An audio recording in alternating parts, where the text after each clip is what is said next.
tem uma entidade malévola na casa. Você está prestes a ver pessoas reais. Eu fiquei totalmente apavorado. Revivendo encontros paranormais horripilantes pela primeira vez. Aquilo me deixava completamente apavorada. Quando múltiplas testemunhas acabam com qualquer sombra de dúvida. Ainda bem que não sou só eu. Eu escondi isso por 30 anos. Prepare-se para sentir medo. Sobrevivente paranormal. Várias testemunhas.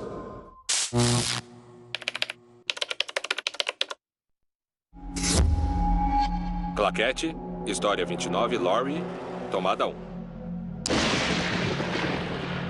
As minhas lembranças da casa dos meus avós são lembranças muito assustadoras, de dar pesadelo. Eu morria de medo de ir lá. Eu nunca me senti confortável. Eu tinha a sensação de que tinha sempre alguém me observando. Eu sempre ficava tensa, achando que alguma coisa ia acontecer. Laurie não sabia como explicar às outras pessoas a sensação de mau agouro que ela sentia na casa. Eu lembro que estava na casa, sentada na sala de estar, e ouvi alguém rindo lá em cima. Eu sabia que não tinha ninguém lá em cima. E eu não vi ninguém. Mas eu sentia que tinha mesmo alguém lá.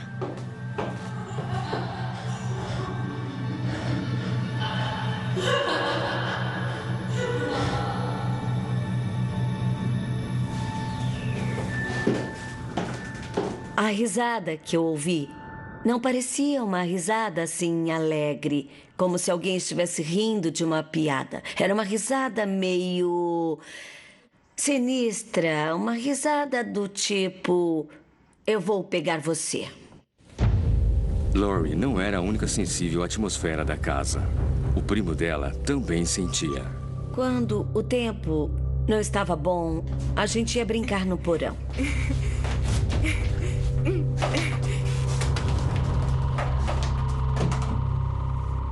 O aquecedor ficava em um dos cantos. E eu me lembro muito bem que a gente sempre brincava que era lá que o fantasma tinha sido enterrado.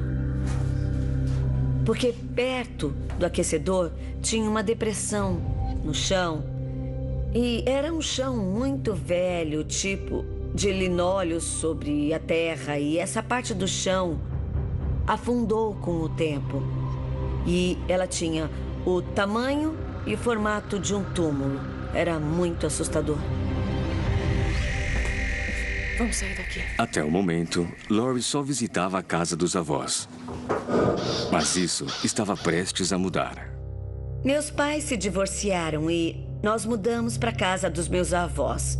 Eu já não estava muito feliz porque os meus pais tinham se separado, mas o fato de ter que morar naquela casa era um pesadelo que tinha se tornado realidade.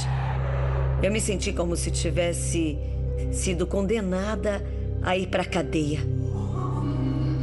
Quando nos mudamos para lá, eu notei que, independente da época do ano, existiam certas áreas da casa que eram sempre muito geladas.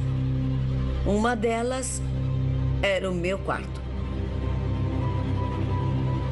E, sabe, não fazia sentido porque o meu quarto recebia sol a manhã toda. Era desse lado da casa. Então ele devia ser claro, alegre e bem aquecido. Mas ele não era. Laurie tentou ignorar as estranhas experiências, mas elas continuaram. Tinha uma cadeira de balanço bem velha. Eu ouvia aquele barulho. Eu olhava e a cadeira estava se mexendo. Para frente, para trás, para frente, para trás. E então ela parava. Parava totalmente, como se a pessoa tivesse colocado os pés no chão. Então, eu olhava de novo para a cadeira e ela estava balançando. Eu sempre tinha a sensação de que alguma coisa estava prestes a acontecer.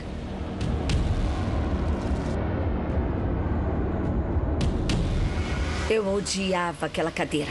Aquela cadeira me deixava completamente apavorada. E quando eu me levantava para ir contar para minha avó, ela parava.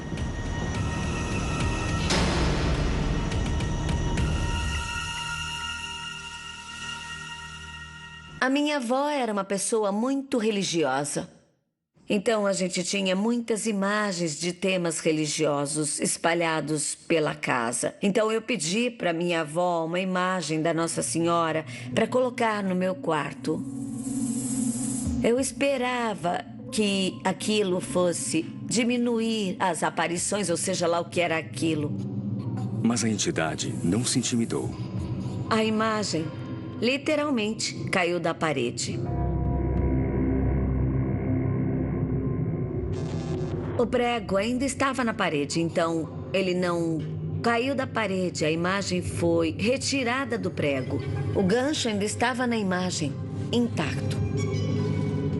De manhã eu me arrumava para ir para a escola. Eu tirava as roupas da gaveta, fechava a gaveta, vestia a roupa e quando eu me virava, todas as gavetas estavam abertas. Eu fechava as gavetas, ia ao banheiro e quando voltava para o quarto, todas as gavetas estavam abertas.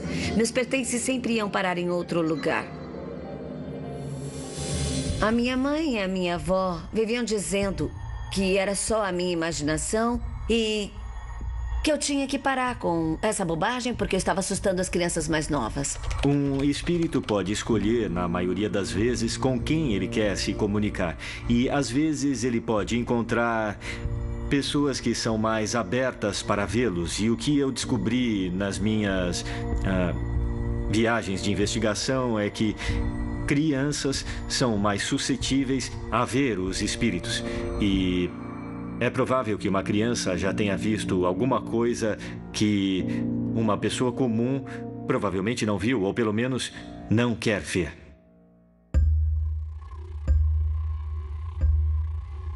As coisas ficaram muito mais intensas no meu quarto, especialmente.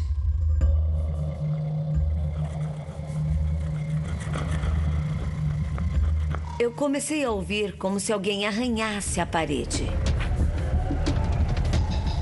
Como se alguém estivesse preso na parede tentando sair. Arranhões muito fortes. E eu sentia que tinha alguém bem atrás de mim. E eu sentia que não conseguia respirar quando isso acontecia, como se isso tirasse todo o ar do meu quarto. Eu me sentia sufocada. Aquilo me deixava apavorada. Eu achava que ia morrer. Em algum momento, isso acabava recuando para o outro lado da cama.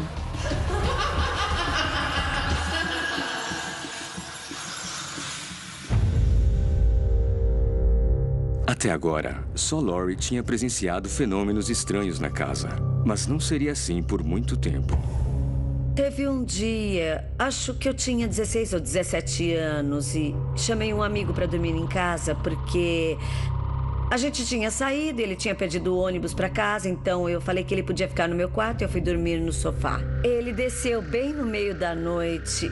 Eu nunca vou me esquecer disso. Eu estava dormindo no sofá e ele me acordou e disse: eu vou para casa. Eu não consigo dormir no seu quarto. Ele disse que alguma coisa acordou ele. Era escura, estava bem em cima dele. Ele disse que sentia que aquilo ia acabar sufocando ele ou então matando ele. Quando isso aconteceu, então eu percebi que aquilo não era só eu não era doida. Isso estava realmente acontecendo porque eu nunca tinha contado isso para ninguém. E quando alguém vem para você e fala exatamente o que aconteceu comigo, era tipo muito assustador. Mas de certa maneira, eu acho que eu fiquei feliz porque eu sabia. Foi quando eu soube que eu não era doida.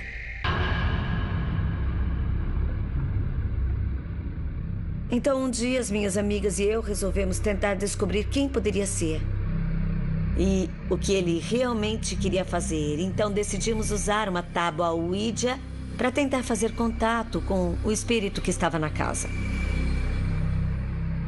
Então, aquilo começou a se mexer muito facilmente. Eu acho que se mexia deliberadamente. Perguntamos, então, o nome e parecia que a gente estava falando com uma mulher. E ela disse que se chamava Fran.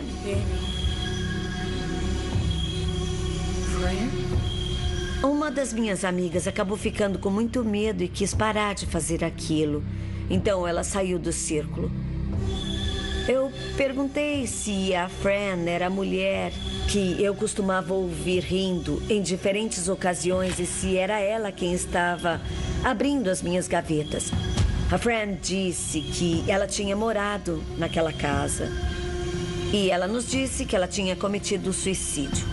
Se você é alguém que invoca espíritos ou você mexe com, sabe, magia ou esse tipo de coisa, isso tem influências negativas.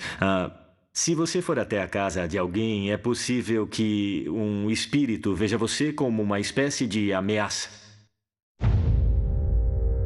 Uma noite estava no meu quarto dormindo e alguma coisa me acordou.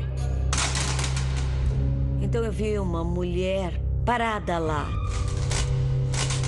E vi que ela estava segurando uma corda. E ela estava olhando para mim.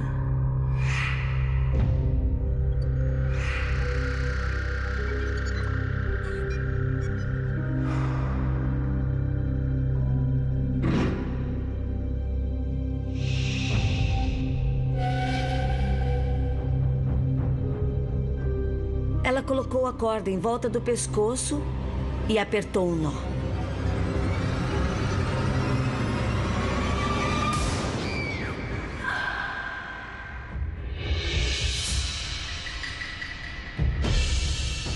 Eu estava indo para a beirada da cama. E quando eu cheguei na beirada da cama e fui colocar os pés no chão, ela levantou a cabeça, tirou a corda do pescoço e desceu. Eu fiquei com tanto medo que eu levantei e saí correndo.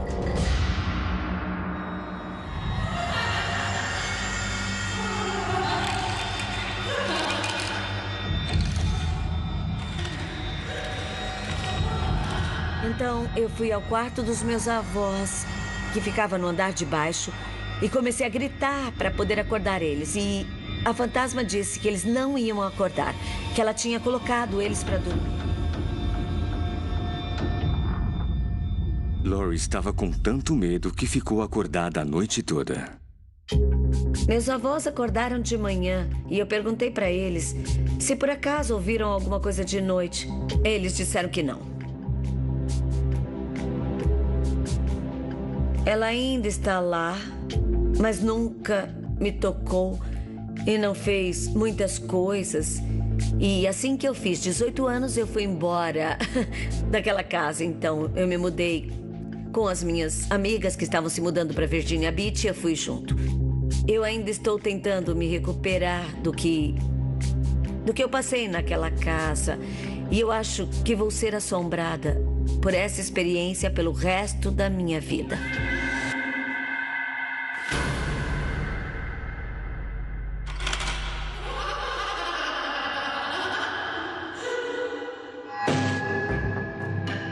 Se mais de uma pessoa testemunha um fenômeno paranormal, isso pode provar que a experiência é real. Mas quando o fenômeno é realmente aterrorizante, o fato de ter várias testemunhas não oferece muito conforto.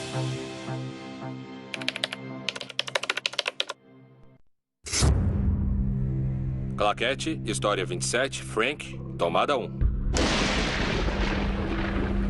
Essa é a primeira vez que eu conto essa história publicamente. Quando eu conheci a Márcia, ela era garçonete e trabalhava para mim em um restaurante. Com o passar do tempo, ficamos amigos e começamos a namorar. eu levava pelo menos 1 hora de carro para ir ver ela, então estava ficando bem cansativo. Nós discutimos a ideia de alugar um lugar mais perto de onde eu morava, para ele não ter que dirigir tanto depois de sair da minha casa. Eu ainda morava com os meus pais.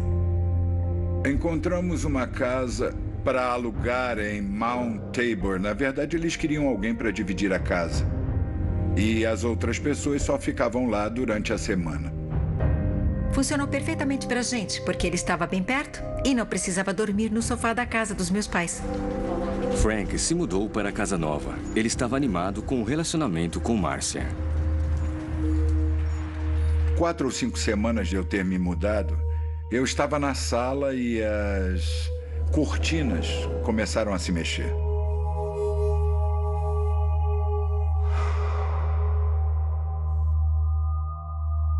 Era uma casa antiga, mas a gente tinha colocado plástico nas janelas para que elas ficassem bem seladas.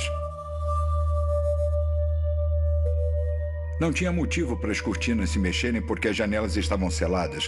Então a temperatura caiu muito. Saía vapor da minha boca, parecia que eu tinha entrado em um freezer. E aquilo não foi a única coisa estranha que aconteceu. Seguido de fogo. Eu estava no meu quarto e eu ouvi o rádio lá embaixo. Com a rua Union. Dava para ouvir as estações mudando. Era um rádio antigo e dava para ouvir as estações mudando. Ele parou em uma estação de jazz de música dos anos 40. E eu pensei, quem está ouvindo isso? Eu olhei em volta, eu estava no 2º andar, olhei no quarto das pessoas que moravam comigo, eles não estavam lá. Então comecei a descer as escadas e assim que eu cheguei no andar de baixo, a música parou. Estava desligado. Voltei lá para cima e eu comecei a pensar que tinha alguma coisa errada.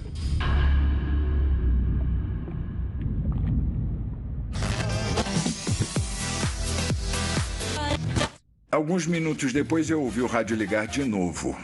Eu voltei lá para baixo e quando eu cheguei, ele desligou.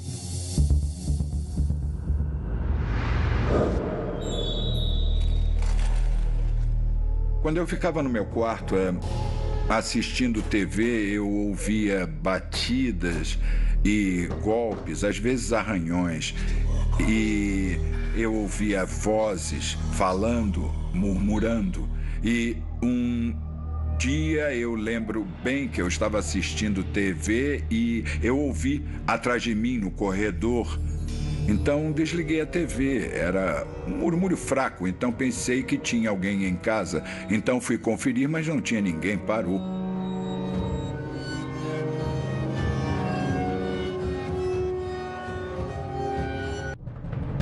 Frank parou de ignorar esses fenômenos estranhos. Mas ele estava curioso para saber se as pessoas que moravam com ele tinham experiências semelhantes. Eu não me encontrava muito com eles, eu raramente via ele.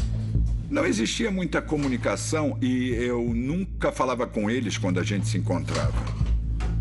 E aí? E aí, como é que você estão tá? as coisas, cara? Tá tudo bem? Tá, tudo bem. Bom saber. Teve um momento onde um deles, Greg, estava na cozinha. A gente estava conversando banalidade, jogando conversa fora. Aí, cara, você viu aquilo? Não, você viu o quê? De repente, ele olhou assustado por cima do meu ombro, como se tivesse visto alguma coisa. Eu falei com ele, qual o problema? Ele disse, bom, eu vi uma sombra subindo as escadas. E eu disse, ainda bem que não sou só eu. Né? É sempre bom ter outras pessoas para validar o que você viu ou o que você acha que viu. Isso ajuda porque, como investigador, você perde esse senso de investigação quando alguma coisa acontece, porque você quer acreditar que o sobrenatural existe ou acreditar que aquela casa em particular é assombrada. Com a confirmação de que outras pessoas estavam vendo a mesma coisa, Frank finalmente se abriu com Márcia. Eu não acreditei em nada daquilo, porque eu era muito cética. E eu simplesmente não acreditei nele. Deixei pra lá. Eu disse, olha, você deve estar louco. Esquece isso. Na manhã seguinte, Márcia não era mais cética. A gente estava deitado vendo TV e aí... De repente, ouvimos barulho de água. Você ouviu isso? Ouvi. Ai, meu Deus. Eu fui até lá, abri a porta do banheiro e o chuveiro estava ligado e as torneiras abertas.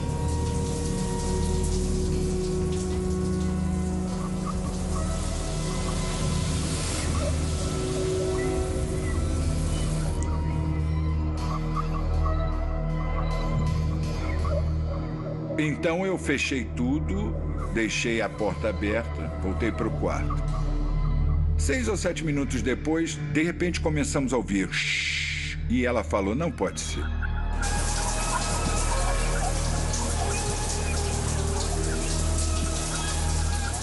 Eu disse, é inacreditável, não pode ser verdade, não pode ser.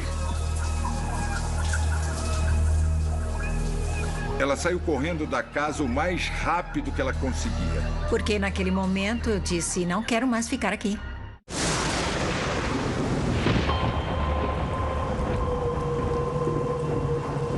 Frank estava perdendo a paciência com a casa.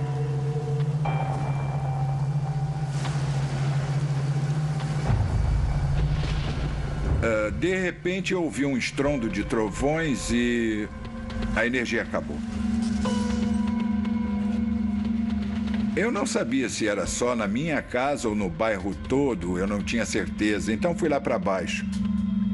Fui até o porão, porque o disjuntor ficava no porão. Encontrei o quadro de distribuição. Enquanto eu fazia isso, ficou muito frio. Eu senti alguma coisa atrás de mim. Eram 2 luzes vermelhas, olhos, não sei dizer o que eram.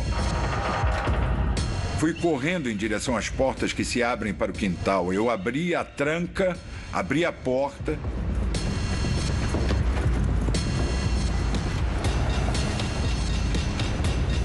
Entrei no meu carro e fui embora.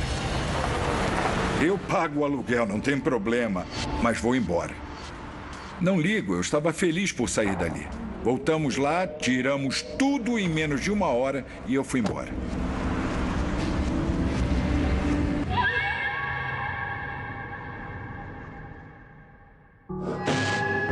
Ser expulso da sua casa por uma entidade é uma experiência assustadora. Mas algumas pessoas não podem ir embora, mesmo quando a família inteira está sendo aterrorizada.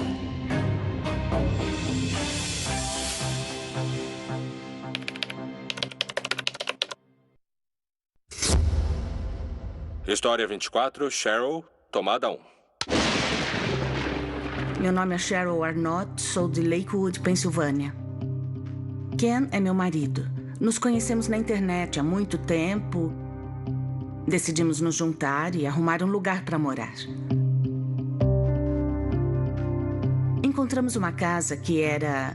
Ela parecia uma casa de rancho. Me apaixonei por ela logo de cara porque a cozinha tinha exatamente o tamanho que eu queria. Quem se mudou para lá foi eu, Ken, meu filho e minha filha. Parecia que era seguro porque era uma boa região. Era um lar. Ia ser um lugar para dividir lembranças, um lugar para dividir nossas vidas.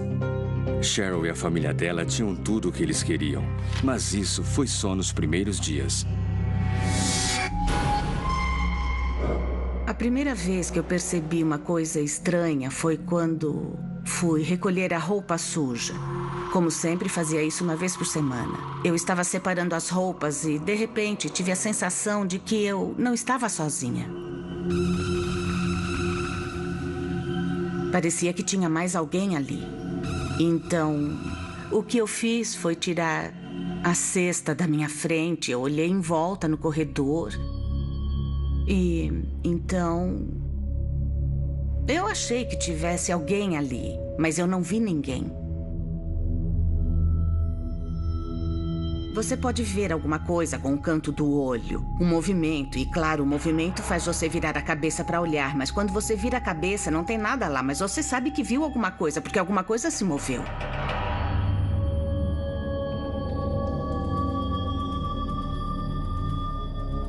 Eu pensei, que loucura, mas tudo bem, tá bom, você tá cansada, tinha que ter uma explicação. Espíritos normalmente podem se mostrar de várias maneiras. Pode ser através de um ponto frio, pode ser que você veja alguma coisa com o canto dos olhos se conseguir olhar depressa. E muitas vezes o que chamamos, eu gosto de usar o termo corrente fantasma. De repente, você sente uma brisa, ela pode passar por você, ou talvez alguma coisa se move, uma cortina, um objeto, só para você saber que eles estão ali. Eles podem fazer isso. É mais uma forma de comunicação, é uma manifestação de energia. Mas a procura de Cheryl por respostas só traria mais perguntas. Eu estava no quarto. E aí senti alguma coisa se esfregando na minha perna. Achei que fosse meu gato. Então, fui afastar o gato e quando eu olhei não tinha nada lá. Então, não era o gato. Estava se esfregando na minha perna, estava insistindo em chamar minha atenção. Você não pode, sabe... Palavras não podem descrever a sensação, porque você pensa que é só que não é real, porque não poderia estar acontecendo. É assustador, porque é um contato físico. Alguma coisa encostou em mim e eu não via nada encostando em mim. Não dá para entender. Eu não comentei isso com ninguém por um tempo. O Ken foi a primeira pessoa para quem eu contei. Ele não acreditava no que ele não tinha sentido nem tinha visto. Cheryl tentou ignorar os acontecimentos estranhos e seguir com a vida dela. A Bonnie veio morar com a gente uns 2 ou 3 anos depois que compramos a casa. Ela é como uma mãe para mim. Meus filhos até chamam ela de vovó Bonnie. Ela é uma ótima influência e uma ótima figura materna. Eu confio muito nela. Era como uma grande família. Eu gostava da companhia deles e eles gostavam da minha. Podíamos sempre contar uns com os outros. Eles montaram um quarto para mim no porão. Enquanto a família se ajustava à nova rotina, os fenômenos misteriosos recomeçaram. Estávamos jogando palavras cruzadas. Era de dia. E todo mundo estava concentrado e prestando atenção no jogo. A Bonnie disse que estava com sede, então ela se levantou, foi até o armário e pegou uma bebida. Ah, viu isso? Olha só. Você acertou. De repente, eu olhei para a lata e ela se mexeu. A lata estava se mexendo sozinha. Eu cutuquei o Ken. Fiquei apavorada. Eu não conseguia falar. Eu estava boquiaberta. Eu fiquei apontando e cutucando e apontando para aquela coisa, fazendo... Não saía mais nada. Então, de repente, a lata fez... Eu estava apavorada, porque eu pensei que a qualquer momento a lata ia sair voando. Ela não ia me acertar, eu estava pronta para sair correndo. Quando nós 3 vimos, a gente sabia que tinha alguma coisa naquela casa. E essa coisa queria chamar nossa atenção, mas quem, o quê, por quê, onde, tudo isso eu não tenho a menor ideia. O nosso maior medo era o que poderia acontecer depois.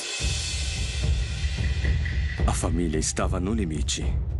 Depois daquele dia, a atividade na casa começou a aumentar e toda vez que eu estava saindo da cozinha, indo para a sala, e eu via alguma coisa se aproximando, eu achava que era o Ken, porque a sombra, ou seja, lá o que era do tamanho dele.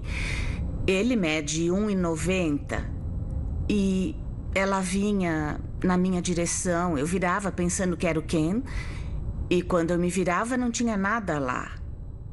Eram sempre sombras, sombras escuras. Eles procuraram maneiras de afastar a presença indesejada. Eu pensei em mudar de casa, mas acontece que uma mudança não era uma opção, porque tudo que a gente tinha estava ligado àquela casa. A gente não podia dizer, tá legal, cansei de você, casa, adeus. Não dá pra colocar tudo na bolsa e simplesmente ir embora. Não tínhamos pra onde ir. Bonnie logo se arrependeria da decisão de se mudar para aquela casa. Eu estava na mesa, eu estava sozinha. Estavam todos dormindo. Eu ouvia um barulho atrás de mim. Eu achei que fosse uma das crianças que estava tentando me assustar.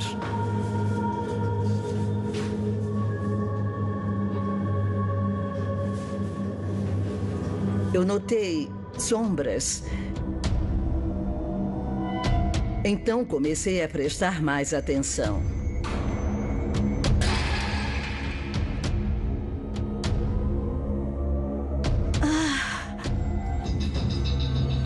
Era uma lembrança preciosa que eu colecionava. Uma tigela de vidro caiu no chão e se espalhou por todo lado. Menos o anjo no interior. Ele ficou intacto, a não ser a cabeça. A cabeça foi cortada. Naquele momento eu sabia que tinha alguma coisa ali. Mas eu não... Em nenhum momento eu achei que era amigável. Se fosse amigável, não ia te deixar com tanto medo e eu não ia querer sair correndo. Se fosse amigável, eu não faria isso.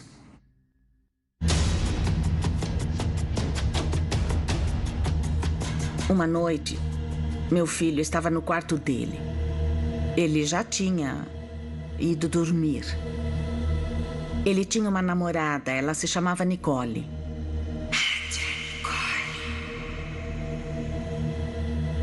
Ele ouviu uma mulher do lado de fora do quarto dele, falando para ele matar a Nicole. Ele disse que ela fez isso por uns 5 minutos.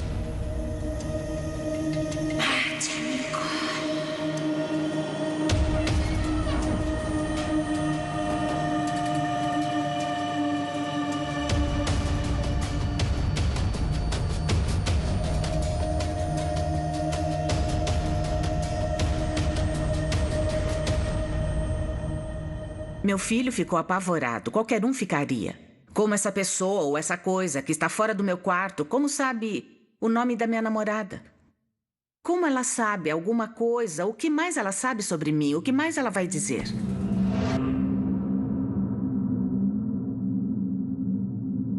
Quando amanheceu, Cheryl achou que ela estava segura. Eu levantei e fui tomar banho. Eu estava lá tomando banho, tinha coisas para fazer, eu estava planejando meu dia, eu estava lá lavando o cabelo. Quando eu senti uma mão. Depois de experiências com uma entidade maligna em sua casa, Cheryl Arnott e sua família viviam constantemente com medo. Fui tomar banho. Eu estava lavando meu cabelo quando eu senti uma mão. Eu dei um pulo, aquilo me deixou assustada. Mas só que não tinha ninguém lá. Aquela coisa estava tentando chamar minha atenção e me assustar. Porque se fosse amigável, não ia me assustar daquela maneira. Eu saí de lá e nunca mais voltei naquele banheiro para tomar banho ou qualquer outra coisa.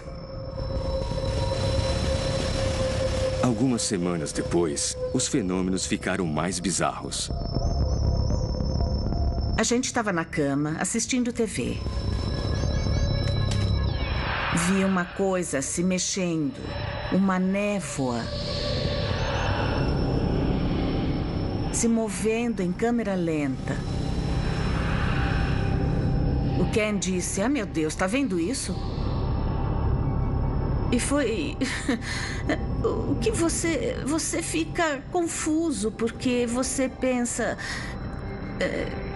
isso não é normal, isso não acontece, isso é uma loucura. Ninguém estava dormindo, ninguém acordou de um sonho.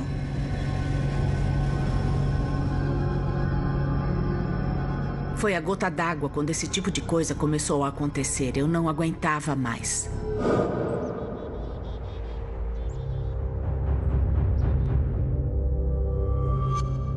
Fui até a cozinha, estava conversando alguma coisa com o Ken, eu não lembro o que era. A gente estava lá conversando.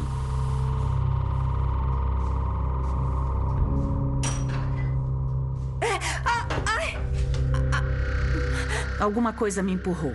Eu bati na porta e caí. Eu caí de costas no chão.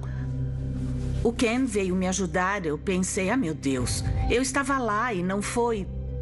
Tipo, sabe, o chão não se mexeu, eu não estava pisando em gelo, nem nada do tipo. Isso é óbvio, sabe? O que aconteceu é que alguém me empurrou. Eu fui empurrada. Eu fui jogada, não era nada amigável. Se fosse uma pessoa na rua, sabe? Uma pessoa não ia admitir isso, porque você pode chamar a polícia se alguém te empurra assim, desse jeito. Sempre que anoitecia, a família tinha medo do que poderia acontecer.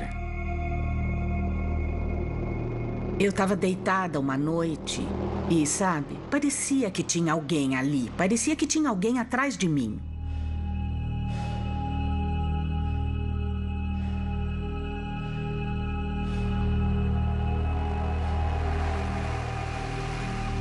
Naquele momento, eu não me sentia segura na casa.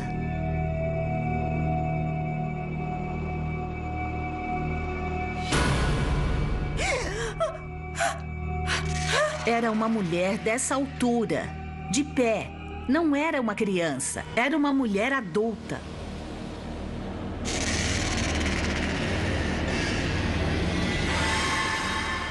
O cabelo dela estava jogado para frente, estava bagunçado, como se ela nunca... Ela precisava muito cortar o cabelo. Ela estava parada, olhando para mim. Ela deixou que eu olhasse para ela primeiro. Depois apareceram faíscas, mas estava tudo escuro. E então aquelas faíscas começaram a desaparecer devagar. Eu me sentia como um cervo na floresta e um caçador ia... Eu esperava que alguma coisa fosse acontecer. E eu me senti extremamente vulnerável. Um alvo vulnerável na minha própria casa. Eles não podiam mais viver daquela maneira e procuraram ajuda. Então foi através de um amigo na rede social que conseguimos encontrar as pessoas certas. Basicamente, o plano era ir até lá, validar a história, se o que eles diziam estava mesmo acontecendo, aquilo de uma vez da casa deles. Você que procura o Senhor, olhe para a rocha. Ele consolará todas as suas tragédias. Ele transformará seu deserto em um Éden e sua solidão no jardim do Senhor. Temos óleo que foi abençoado e vamos em cada quarto e fazemos o sinal da cruz em todas as janelas. E lemos passagens da Bíblia para limpar o quarto. De quarto em quarto. Então, finalmente chegamos lá fora. Assim que chegamos lá fora, abençoamos a porta e isso se faz dos dois lados.